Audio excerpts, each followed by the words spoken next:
No more blind dates for me. And I mean it this time. This last one, it was the pits. I knew from the moment he picked me up it'd be awful. He was wearing too much brute. You know, there's still traces of the stuff lingering in my apartment. I have come to the conclusion that some men never bathe at all. They simply bathe in cologne. They come home from work after sweating all day under a full load of underwear, and then they just pour this stuff on, you know, oceans of lotion. Well, anyway, this guy. What was his name? Hermit? No. Harold. That's it, Harold. What a memorable name. Anyway, this guy, Harold, he had this wonderful habit of winking all the time. And he didn't just wink with one eye either. He'd kind of like screw up the whole entire side of his face. I thought he was undergoing mild strokes. When I opened the door, he winked at me. When he helped me on with my coat, he winked again. And then in the car, once he leaned over to wink at me, we almost ran over this meter maid. Oh, and you know what else? He kept turning the conversation towards sex. You know, all that stupid little double entendre stuff that men think makes them desirable. Well, Harold, I got news for you. You're about as desirable as a wet cigar. Oh, and you know what else he did? He kept smiling at me all the time. This great, big, toothy, rotten smile. One time he smiled at me through this glove of broccoli. The next time it was veal parmesan. Thought I'd throw up. Oh, and then, of course, after dinner, we were supposed to go back to my place. Oh, you know, back to my place. I mean, after all, this guy had spent nearly $9. What a jerk. I don't invite people in for no cheese pizza. Steak, maybe. Lobster, definitely. But I don't invite people in for cheese pizza. Nah, no more blind dates for me. Oh, unless, of course, maybe Burt Reynolds is available.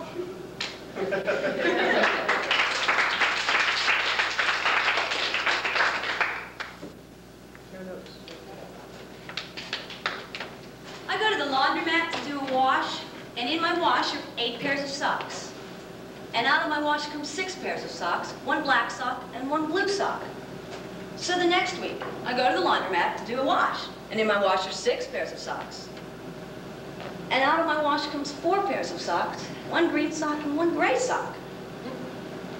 So the next week I go to the laundromat, and in my wash are 4 pairs of socks. And out of my wash comes 2 pairs of socks. The other 2 never show up. So the next day I go to the laundromat, and as an experiment, I put nothing in but my last 2 pairs of socks.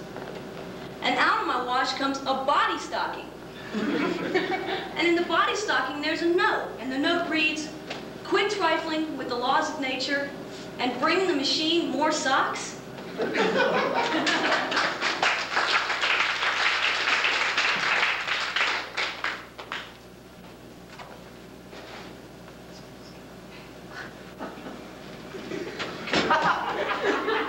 I had an adventure today.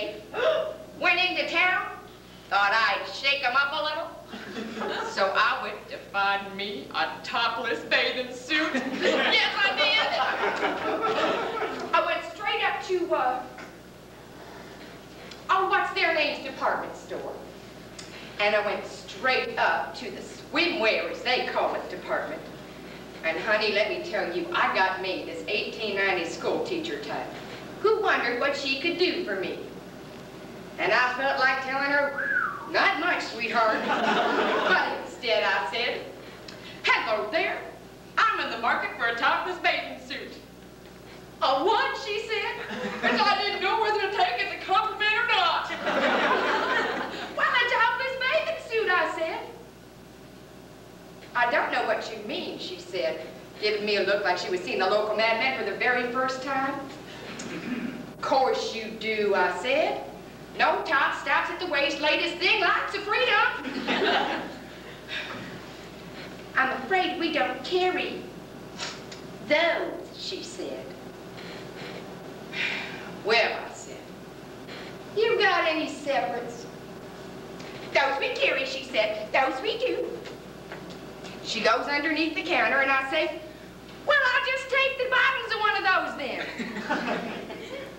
Well, she looks up at me and says, "Excuse me?" And And I say, I'll just take the bottoms of one of those. Well, she gets up, adjusts her spectacles, says to me with ice in her voice, "And what will we do with the tops?" Well, I said, why don't you save them? Maybe bottomless bathing suits will be in next year.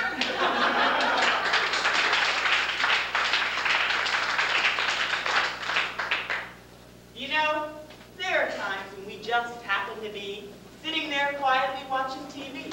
When the program we're watching will stop for a while, and suddenly someone appears with a smile and will start to tell us how terribly urgent it is to buy some brand of detergent, or soap, or cleanser, or cleaner, or powder, or paste, or wax, or bleach, to help with the housework. Now, most of the time, it's a lady we see who's doing the housework on TV.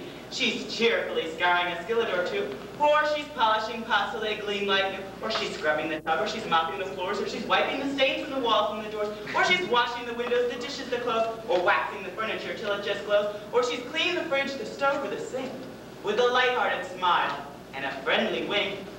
And she's doing her best to make us think that her soap, or detergent, or cleanser, or cleaner, or powder, or paste, or wax, or bleach, is the best soap, or detergent, or cleanser, or cleaner, or powder, or paste, or wax, or bleach that there is in the whole wide world. Now, maybe it isn't, maybe it isn't. And maybe it does what they say it'll do. But I'll tell you one thing I know is true. That lady we see when we're watching TV, the lady who smiles, and she scouts her, scrubs her, rubs her, washes her, wipes her, mops her, dusts her, cleans, or whatever she does on our TV screens, that lady's smiling because she's an actress, and she's earning money for learning those speeches that mention those wonderful soaps and detergents and cleansers and cleaners and powders and pastes and wax and bleaches. So, the very next time you just happen to be sitting there quietly watching TV and you see some nice lady who smiles and she scours her, scrubs her, rubs her, washes her, wipes her, mops her, dusts her, cleans, remember this.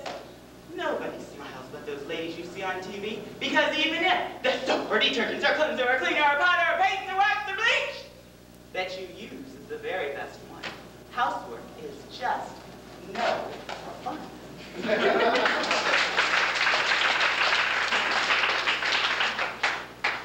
Did you ever look at little girls? I mean, really look at them?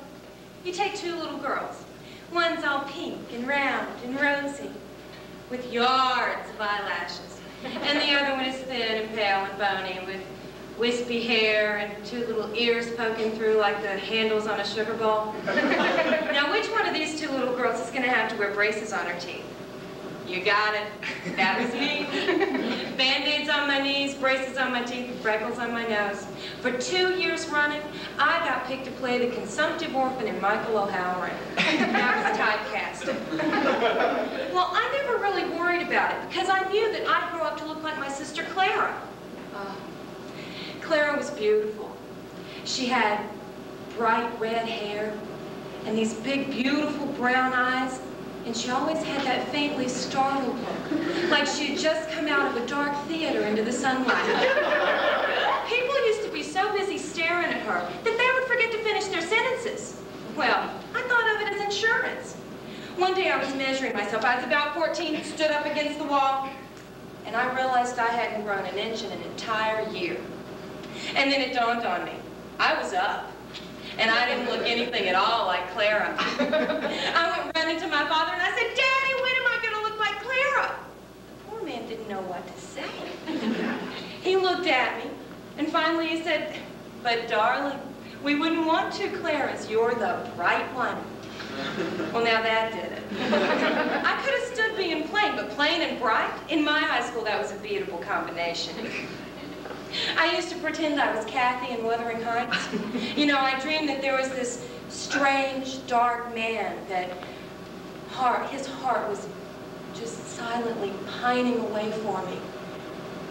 On stormy nights, I'd open my window, sit in the windowsill, and imagine I could hear him calling, "Oh, my wild, sweet Kathy!" The colds I got.